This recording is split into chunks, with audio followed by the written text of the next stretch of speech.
మహారాష్ట్ర ఎన్నికల్లో కమలం వికసించింది.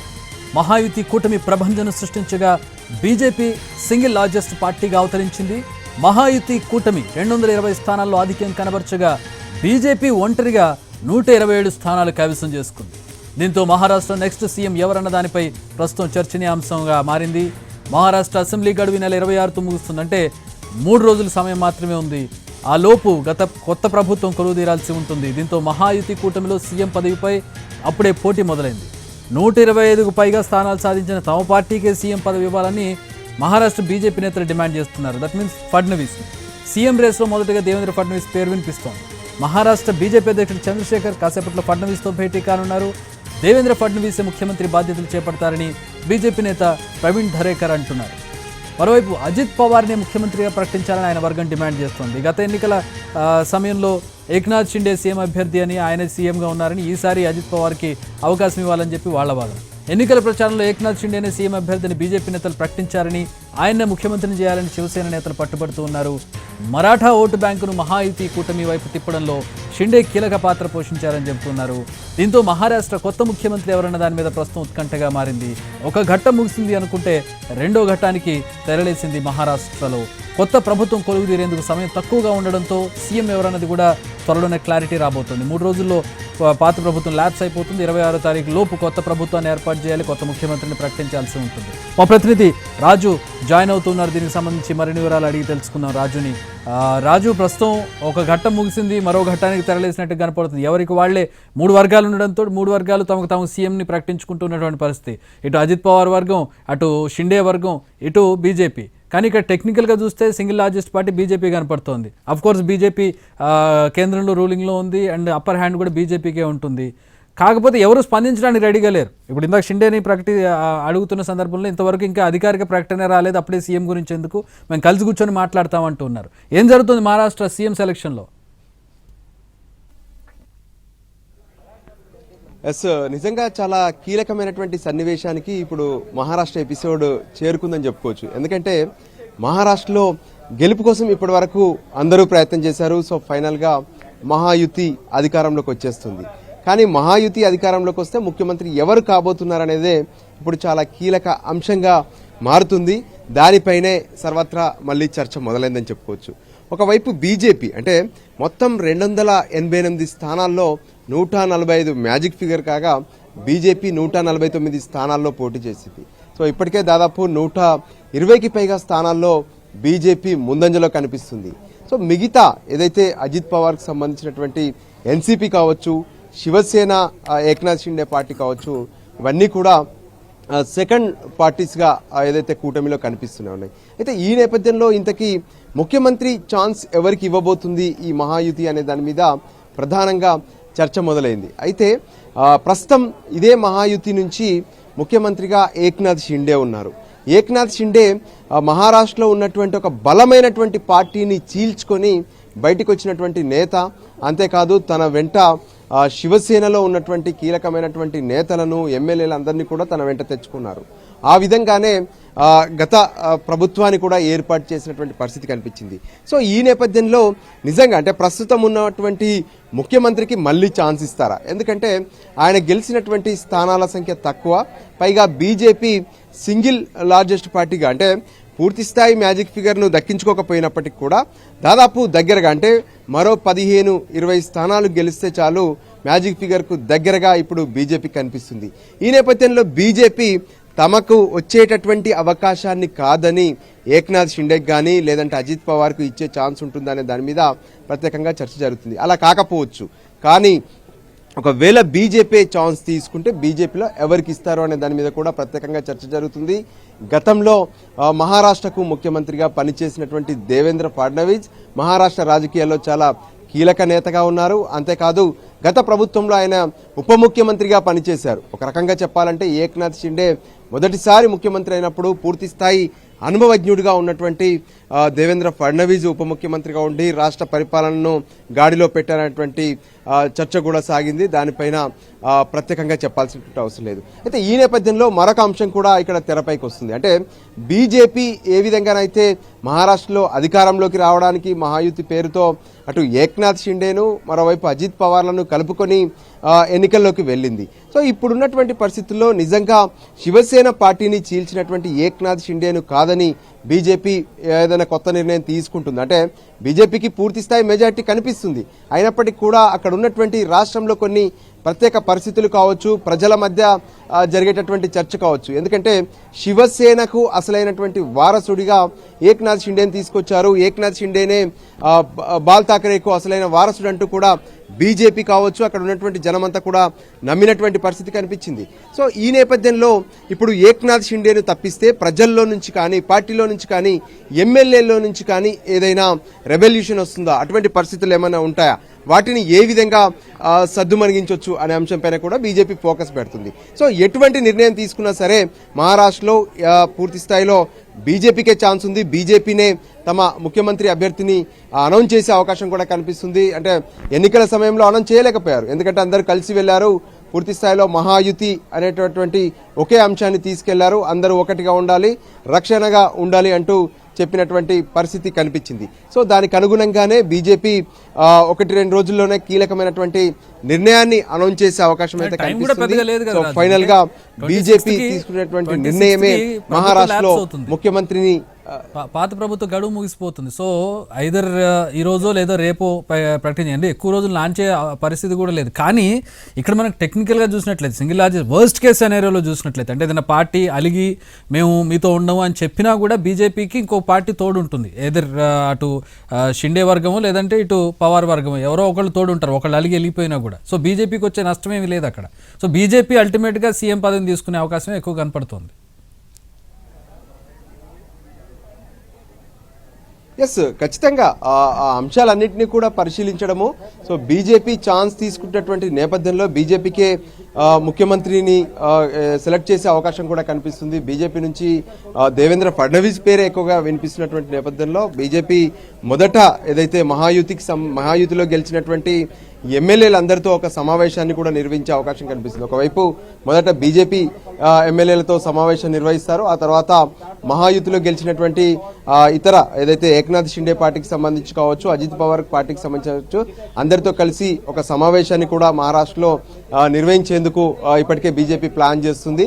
ఆ తర్వాత బీజేపీ ముఖ్య నేతలు అంటే పార్లమెంటరీ బోర్డులో ఉన్నటువంటి నేతలు, కోర్ కమిటీలో ఉన్నటువంటి నేతలందరూ కూడా సమావేశమై మహారాష్ట్రకు సంబంధించినటువంటి ముఖ్యమంత్రి విషయంలో ఒక నిర్ణయాన్ని అనౌన్స్ చేసే అవకాశం కూడా కనిపిస్తుంది. అది ఈ రోజు రాత్రి కాకపోయినా రేపు మాత్రం ఖచ్చితంగా ఫైనల్ చేస్తారు. అవసరం ఉంది. షిండే వర్గం పూర్తి క్లారిటీ మాత్రం బీజేపీ ఇచ్చే అవకాశం స్పష్టంగా కనిపిస్తుంది. షిండే వర్గం ఒక వాదన వినిపిస్తోంది. ఎన్నికల ప్రచారంలో షిండేనే ముఖ్యమంత్రి అనే ప్రకటన బీజేపీ నేతలు చేశారు అనేది ఒక మాట వినిపిస్తుంది. కానీ as for as I know వాళ్ళు ముఖ్యమంత్రి ఎవరనేది చెప్పకుండానే ఎన్నికలు వెళ్ళినట్లుగా, ప్రచారానికి వెళ్ళినట్లుగా మనకు కనబడుతుంది నేను చూసినంత వరకు అయితే, as if I'm not wrong. So వాళ్ళు ఎవరిని ప్రకటిస్తే ఎక్కడ ఓటు బ్యాంక్ నష్టం పోతుందని, ఇప్పుడు షిండేని ప్రకటిస్తే మరాఠా ఓట్లు వచ్చినా కూడా అవతల ఉన్నటువంటి మరాఠేతరుల ఓట్లు పోతాయనే దాంతో, లేదంటే మరాఠేతరులను ప్రకటిస్తే అంటే బీజేపీ వాళ్ళే ఎవరన్నా ప్రకటిస్తే కనుక ఇక్కడ ఉండేటువంటి లోకల్ ఓట్లు పోతాయనే ఒక భయంతో మోదీని చూపిస్తూనే ముందుకెళ్ళినట్టుగా కనపడుతోంది. ఎక్కడ బీజేపీ నేతలు ముఖ్యమంత్రి అభ్యర్థి షిండే అనో లేకపోతే మరొకరనో ప్రకటించి ప్రచారానికి వెళ్ళినట్టు కనబడదు. కానీ షిండే వర్గం మాత్రం దీన్ని హైలైట్ చేస్తోంది. ఎస్ చక్రి, ఈ మధ్య కాలంలో జరిగినటువంటి ఏ అసెంబ్లీ ఎన్నికల్లో అంటే ఏ రాష్ట్రంలో కూడా ఎక్కడ ముఖ్యమంత్రి అభ్యర్థిని ముందుగా బీజేపీ ఎక్కడా ప్రకటించలేదు. సో ఆ ఛాన్సే లేదు. ఎందుకంటే పూర్తిగా అంటే పూర్తి స్థాయిలో బీజేపీ ప్రచార బాధ్యతలు తీసుకున్న తర్వాత కానీ, అక్కడ అలయన్స్లు ఏర్పడ్డ తర్వాత కానీ ముఖ్యమంత్రి పలానా వాళ్లకు ఇస్తామనే విషయాన్ని ఎక్కడ అనౌన్స్ చేసినటువంటి దాఖలాలు లేవు. అదేవిధంగా మహారాష్ట్ర ఎన్నికల్లో కూడా బీజేపీ అడుగులు వేసింది. మొత్తం కూడా బీజేపీ అగ్రనాయకత్వం, ప్రత్యేకంగా ప్రధాని నరేంద్ర మోడీ ఫేస్ ను ముందు పెట్టి ప్రజల్లోకి వెళ్ళినటువంటి పరిస్థితి కనిపించింది. సో ముఖ్యమంత్రి అంశాన్ని తెరపైకి తీసుకురాలేదు. అయితే ఏక్నాథ్ షిండేకి సంబంధించినటువంటి వర్గం కావచ్చు, లేదంటే శివసేన ఏక్నాథ్ షిండే పార్టీకి సంబంధించినటువంటి నేతలంతా కూడా చెప్తున్నటువంటి అంశం ఏంటంటే, అప్పటికే ముఖ్యమంత్రిగా ఏక్నాథ్ షిండే ఉన్నారు. సో ఆయనే మళ్ళీ అవుతారనే విషయం పైన వాళ్ళు కొంత ముందడుగు వేసి చెప్తున్నటువంటి పరిస్థితి కనిపిస్తుంది. కానీ బీజేపీ ఎక్కడా కూడా ఈ విషయాన్ని అనౌన్స్ చేయలేదు. మనం హర్యానా విషయంలో చూసాము, లేదంటే మధ్యప్రదేశ్ విషయంలో కావచ్చు, ఛత్తీస్గఢ్ విషయంలో కావచ్చు, అప్పటి వరకు అసలు ముఖ్యమంత్రులుగా ఉన్నటువంటి వాళ్ళను సైతం శివరాజ్ సింగ్ చౌహాన్ను పక్కన పెట్టి కొత్త వాళ్ళకు అవకాశం ఇచ్చినటువంటి పరిస్థితిని కూడా చూసాము. సో బీజేపీ అనేది ముందస్తుగా అనౌన్స్ చేసినటువంటి దాఖలాలు కనిపించలేదు. పైగా చివరి నిమిషంలో కొత్త వాళ్ళ పేరును తెరపైకి తీసుకొచ్చి ఎవరికి ఎటువంటి ఏ వర్గం కూడా అంటే ఇబ్బందులు పడేలా కానీ లేదంటే వాళ్ళు వ్యతిరేకించే విధంగా ఉండేలా మాత్రం ఎటువంటి నిర్ణయాలు తీసుకోలేదు. అదేమైనటువంటి పరిస్థితులు మరి మహారాష్ట్రలో కూడా తలెత్తే అవకాశం కనిపిస్తుంది. స్పష్టంగా దేవేంద్ర ఫడ్నవీస్ పేరు తెరపైకి వినిపిస్తున్నప్పటికీ కూడా, ఎందుకంటే గతంలో తను ముఖ్యమంత్రిగా చేశారు, ఆ తర్వాత ఉప ముఖ్యమంత్రిగా చేశారు, పరిపాలనలో మహారాష్ట్రకు సంబంధించినటువంటి పరిపాలనలో మంచి అనుభవం కూడా ఉంది. నిజంగా ఆయనే ఫైనల్ చేస్తారా లేదంటే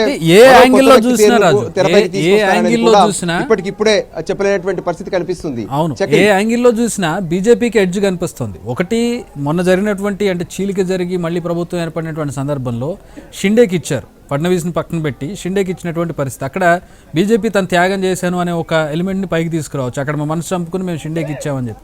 రెండోది, ఈరోజు టెక్నికల్గా లార్జెస్ట్ సింగిల్ పార్టీ బీజేపీ కనపడుతుంది. ఒకవేళ మీరు ఉంటే ఉండండి, పోతే పోండని వాళ్ళు అలిగి వెళ్ళిపోతామంటే పోతే పోండనే పరిస్థితి కూడా బీజేపీకి ఉంది, ఆ ఎడ్జ్ కూడా బీజేపీకి ఉంది.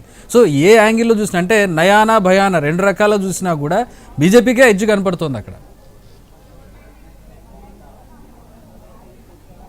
ఎస్, ఖచ్చితంగా ఇక్కడ బీజేపీనే తమ గెలిచినటువంటి ఎమ్మెల్యేలో ఒకరిని ముఖ్యమంత్రిని చేయబోతుంది అనేది స్పష్టంగా తెలుస్తుంది. బీజేపీకే పూర్తి స్థాయి ఛాన్స్ స్పష్టంగా కనిపిస్తుంది. అయితే ఇతర పార్టీలతో ఇప్పటికిప్పుడు ఎటువంటి అంటే ఇబ్బందులను పెట్టకుండా వాళ్ళతో కూడా కలిసి చర్చించి వాళ్ళు అనౌన్స్ చేసే అవకాశం ఉంది. ఏక్నాథ్ షిండే పూర్తి స్థాయిలో ప్రధానమంత్రి మోడీకి కావచ్చు లేదంటే బీజేపీ అగ్రనాయకత్వానికి విధేయుడిగా ఉన్నారు. ఎందుకంటే ఏక్నాథ్ షిండే ఒక మామూలు సామాన్యుడిగా తను రాజకీయాల్లోకి ప్రవేశించినటువంటి వ్యక్తిని ఈరోజు బీజేపీ మాత్రమే మద్దతు ఇచ్చి మహారాష్ట్రకు ముఖ్యమంత్రిని చేయగలరు. ఇవన్నీ కూడా బీజేపీ అనుకుంది కాబట్టి తాను ముఖ్యమంత్రి అయ్యాను కాబట్టి అవసరమైతే బీజేపీ ఏక్నాథ్ షిండేను రాష్ట్ర రాజకీయాల్లో ఏదైనా ఇబ్బందికరమైనటువంటి పరిస్థితులు ఉంటే కావాలనుకుంటే సెంట్రల్లోకి కూడా తీసుకొచ్చే అవకాశాలు కూడా కనిపిస్తాయి. ఇలా వాళ్ళు ఎక్కడైనా అకామిడేట్ చేయడము, తమ వాళ్ళను మాత్రం ముఖ్యమంత్రి చేసుకునే అవకాశం అయితే బీజేపీకి స్పష్టంగా కనిపిస్తుంది. ఖచ్చితంగా, అంటే రింగ్ మాస్టరే బీజేపీ అయినప్పుడు, ఈ ఆట అంతా బీజేపీ ఆడించినప్పుడు ఇంకా వీళ్ళు అలిగి మేము కావాలి అది కావాలని డిమాండ్ చేసే పరిస్థితి కూడా ఉండకపోవచ్చు. ఎందుకంటే మహారాష్ట్రలో గేమ్ ఆడిందంతా కూడా బీజేపీ అనేది స్పష్టంగా మనకు తెలిసిన విషయమే. కాకపోతే ఉండే ఈక్వేషన్స్ కొద్దీ ముఖ్యమంత్రులు మారారేమో కానీ వెనకాల నడిపించేదంతా బీజేపీ అనే విషయం సుస్పష్టమైంది, అందరికీ ఓపెన్ సీక్రెట్ అది. సో రింగ్ మాస్టర్ని కాదని చెప్పి లోపల ఆడే ఆటగాళ్ళు బయటకు వెళ్ళే అవకాశం అయితే ఉండదు కదా. ఖచ్చితంగా, ఎందుకంటే కేంద్రంలో అధికారంలో ఉంది ఎన్డీఏ, అటు బీజేపీ సర్కార్. అదే సమయంలో రాష్ట్రంలో నిజంగా బీజేపీని కాదని పక్కకు వెళ్తే మరో ఛాన్స్ ఏమైనా ఉందా, వాళ్ళ అధికారంలోకి వచ్చే అవకాశం ఉందంటే అది కూడా లేదు. సో అందుకోసం బీజేపీ చెప్పినటువంటి విధంగా వాళ్ళు నడుచుకోవాల్సి ఉంటుంది. దానికి అనుగుణంగానే వాస్తవానికి ఇంటర్నల్గా ఒప్పందాలు కూడా జరిగి ఉంటాయనేది స్పష్టంగా తెలుస్తుంది. గతంలో కూడా నిజంగా అంటే ఒక మామూలు సామాన్యుడిగా ఉన్నటువంటి ఏక్నాథ్ షిండే ఆ తర్వాత తను రాజకీయాల్లోకి రావడం కావచ్చు, ఆ తర్వాత జరిగినటువంటి పరిణామాలు కావచ్చు, అదే సమయంలో బీజేపీనే ముఖ్యమంత్రి తీసుకునే అవకాశం కూడా ఉండింది. కానీ శివసేనను చీల్చినటువంటి సమయంలో శివసేన వాళ్ళకే ముఖ్యమంత్రి పదవి ఇవ్వడం వల్ల ఆ రాష్ట్రంలో ఉన్నటువంటి బాల్ ఠాక్రే అభిమానులు ఎవరైతే ఉంటారో వాళ్ళందరి ద్వారా మెప్పును పొందొచ్చనే ఆలోచనతోనే ఆ సమయంలో బీజేపీ ఆ నిర్ణయం తీసుకుంది. సో ఇప్పుడు పరిస్థితులు మొత్తం కూడా మారిపోయాయి. బీజేపీ వన్ సైడెడ్గా ఎక్కువ సీట్లను గెలుచుకుంది. దానికి అనుగుణంగానే ఖచ్చితంగా బీజేపీ తమ ముఖ్యమంత్రి ఎవరు అనేది స్పష్టం చేయబోతుంది. ఆ తర్వాత ఇతర పార్టీలు ఎవరైతే మహాయుతిలో ఉన్నటువంటి ఏక్నాథ్ షిండే పార్టీకి కావచ్చు, మరోవైపు అజిత్ పవార్కి సంబంధించినటువంటి ఎన్సీపీకి కూడా సరైనటువంటి ప్రాధాన్యతను మహారాష్ట్ర ప్రభుత్వంలో ఇస్తారు. దానికి అనుగుణంగానే ఒక ఒప్పందం ప్రకారమే ఇక బీజేపీ ముందడుగు వేసే అవకాశం స్పష్టంగా కనిపిస్తుంది. కాంగ్రెస్ పరిస్థితి ఏంటి రాజు? అంటే ఇక్కడ ఘోర వైఫల్యం చెందింది. మేబీ జార్ఖండ్లో ఒక ఊరట కలిగేటటువంటి ఫలితం అయినప్పటికీ కూడా అక్కడ అది క్రెడిట్ జేఎంఎం చేతిలోకి పోతుంది. కాంగ్రెస్ కంటే కూడా జేఎంఎం ఎక్కువ సీట్లు గెలవడం, జేఎంఎం మీద సింపతి. ఇప్పుడు ఆయన అరెస్ట్ చేయడం కావచ్చు, ఈడీ ఆయన ఇంట్లో ఆయన్ని చుట్టుముట్టడం కావచ్చు, లేదంటే అక్కడ ఉన్నటువంటి స్థానిక పరిస్థితులు కావచ్చు, స్థానికంగా బలమైన పార్టీ జేఎంఎం కాబట్టి జేఎంఎం ఖాతాలో పడుతుంది ఆ విజయం కాంగ్రెస్ కంటే కూడా. మేబీ కాంగ్రెస్ సెకండ్ ప్లేస్లో. ఇక్కడికి వచ్చేటప్పటికి మహారాష్ట్రలో కాంగ్రెస్ మహావికాస్ అఘాడీ పేరుతో ఏర్పాటు చేసి ఇక్కడ ఇద్దరిని సింపథైజర్స్ని పెట్టుకొని, అంటే ఓ పక్కన ఎన్సీపీ, ఇంకో పక్కన అథెంటిక్గా ఉండేటటువంటి బాల్ ఠాక్రే వారసుడైనటువంటి ఉద్ధవ్ ఠాక్రే, వీళ్ళందరినీ పెట్టుకొని కూడా ఇంత ఘోర పరాజయం పొందింది కాంగ్రెస్ పార్టీ. కాంగ్రెస్ పార్టీ మీద ఎట్లాంటి, బీజేపీ మీద ప్రభావం చూసాం మనం. విజయం బీజేపీకి ఎట్లాంటి బూస్ట్ని ఇస్తుంది, ఎలాంటి నిర్ణయాలు తీసుకుంటుందో మాట్లాడుకున్నాం. అదే సందర్భంలో ఈ ఘోరమైనటువంటి ఓటమి ఇండియా కూటమి కాంగ్రెస్ మీద ఎట్లాంటి ప్రభావం చూపించే అవకాశం ఉంది? నిజంగా ఇండియా కూటమిలో చాలా కీలకమైనటువంటి నేతలుగా కాంగ్రెస్ తర్వాత శరద్ పవార్ ఉన్నారు. సో శరద్ పవార్ మహారాష్ట్ర రాజకీయాల్లో చాలా కీలకమైనటువంటి వ్యక్తి, బలమైనటువంటి క్యాడర్ ఉన్నటువంటి వ్యక్తిగా ఇప్పటి వరకు కనిపించారు. కానీ ఇప్పుడు తన పట్టు పవర్ను కోల్పోయారనే చెప్పుకోవచ్చు. ఎందుకంటే తన కుటుంబంలోనే ఎన్నో చీలికలు వచ్చేసాయి. పార్టీ విషయాన్ని పక్కన పెడితే కుటుంబంలో ఉన్నటువంటి తన వాళ్ళే విడిపోయి ఒకరిపై ఒకరు పోటీ చేసుకున్నటువంటి పరిస్థితి స్పష్టంగా కనిపించింది. సో ఈ నేపథ్యంలోనే ఇక శరద్ పవార్ పూర్తిగా, అంటే ఏదైతే కూటమిలో తను ఆ రకంగా విఫలమైతే, మరోపక్క ఉద్ధవ్ ఠాక్రే విషయానికి వస్తే ఉద్ధవ్ ఠాక్రే బాల్ ఠాక్రే వారసుడిగా శివసేనను తను ముందుండి నడిపించాలనుకున్నారు. కానీ ఆ సమయంలో ఎప్పుడైతే ఈ చీలిక వచ్చినటువంటి సమయంలోనే ప్రత్యేకంగా ఏదైతే అటు ఏక్నాథ్ షిండేతో పాటు ఏక్నాథ్ షిండే వర్గం ఒక విషయాన్ని ఆరోపించింది. నిజంగా బాల్ ఠాక్రే అనుకున్నటువంటి ఆశయాలు ఉద్ధవ్ ఠాక్రే అమలు చేసే పరిస్థితి లేదు. తను ఏ విధంగానైతే అటు శరద్ పవార్తో కావచ్చు, కాంగ్రెస్తో కావచ్చు కలిసి ఉన్నటువంటి పరిస్థితుల్లో ఎట్టి పరిస్థితుల్లో కూడా వాళ్ళతో మేము కలిసి ఉండడానికి వీల్లేదు, అసలు ఆయనకు ఆలోచన లేదు. బాల్ ఠాక్రే ఎజెండా ఏదైతే ఉందో, బాల్ ఠాక్రే కన్నటువంటి కళలు ఏవైతే ఉన్నాయో వాటిని నిజం చేయాలంటే అది బీజేపీతోనే సాధ్యమవుతుందనే విషయాన్ని ప్రజల్లోకి తీసుకెళ్లారు. ఆ విధంగానే మహాయుతి సైతం ఒకే అంశాన్ని చెప్పుకుంటూ వచ్చింది, ఏక్ హాయ్తో సేఫ్ హాయ్, అంటే అందరం కలిసి ఉందాము, అనుకున్నది సాధిద్దాము, సేఫ్గా ఉందామనే విషయాన్ని వాళ్ళు స్పష్టం చేసినటువంటి పరిస్థితి ఉంది. సో అటు కాంగ్రెస్ కూడా పెద్ద ఎత్తున కొంత ఎంవీఏ పేరుతో, అంటే మహావికాస్ అఘాడీ పేరుతో ప్రజల్లోకి వెళ్లే ప్రయత్నం చేసింది. ఈ ఎప్పుడైతే ముఖ్య నాయకులుగా ఉన్నటువంటి అటు శరద్ పవార్ కావచ్చు, ఉద్ధవ్ ఠాక్రే కావచ్చు, వీళ్ళతో ప్రజల్లోకి వెళ్లే ప్రయత్నం చేసింది. కానీ ప్రజలను మాత్రం తమ వైపు తిప్పుకోలేకపోయారు. ఎందుకంటే బీజేపీ అగ్రనాయకత్వం పూర్తి స్థాయి ఫోకస్ పెట్టింది. క్షేత్రస్థాయిలో కొంత చెప్పి ఎవరు ఒప్పుకోకపోయినా మహారాష్ట్రలో ప్రత్యేకంగా నాగ్పూర్లో ఆర్ఎస్ఎస్ కార్యాలయం అనేది కూడా ఈ ఎన్నికల్లో కొంత ఎఫెక్ట్ చూపెడుతుంది.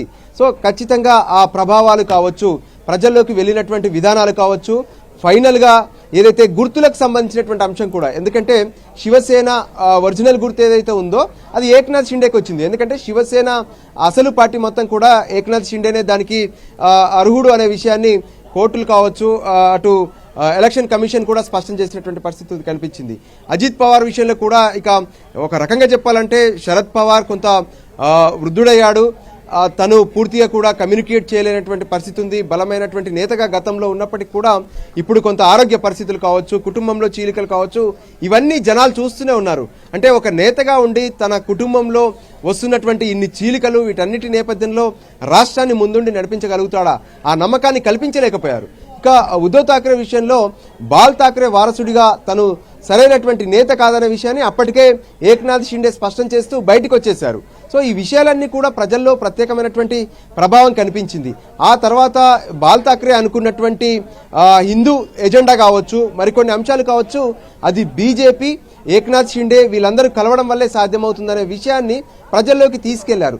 దాంట్లో పుట్టినటువంటి నినాదమే ఏక్ హాయ్తో సేఫ్ హాయ్ నినాదంతో ప్రజల్లోకి వెళ్ళగలిగారు. ఫైనల్గా కాంగ్రెస్కు మాత్రం మహారాష్ట్రలో కోలుకోలేని దెబ్బ తగిలింది. సో ఇప్పుడు కాంగ్రెస్కు అటు ప్రియాంక గాంధీ గెలవడం, మరోపక్క కొంత జేఎంఎం సపోర్ట్తో అక్కడ జేఎంఎంకు సపోర్ట్ ఇస్తూ జార్ఖండ్లో అధికారాన్ని ఏర్పాటు చేయడం తప్ప కీలకమైనటువంటి రాష్ట్రంలో మాత్రం పూర్తి స్థాయి పర్ఫార్మెన్స్ను చూపించలేకపోయారు. పైగా వాళ్ళ సీట్ల సర్దుబాటులో చాలా మంది రెబల్స్ గా మారినటువంటి పరిస్థితి కనిపించింది. ఎందుకంటే అటు ఎన్సీపీ పోటీ చేయాలనుకున్నటువంటి స్థానాల్లో శివసేన పోటీ చేసింది, శివసేన పోటీ చేయాల్సినటువంటి స్థానాల్లో కాంగ్రెస్ పోటీ చేస్తూ పోయింది. ఇలా మొత్తం సీట్ల సర్దుబాటు నుంచే ఈ వ్యవహారం అంతా కూడా కొంత గందరగోళంగా మారుతూ చివరికి మహా వికాస్ అగాడికి మాత్రం గండి పడినటువంటి పరిస్థితి స్పష్టంగా కనిపిస్తుంది.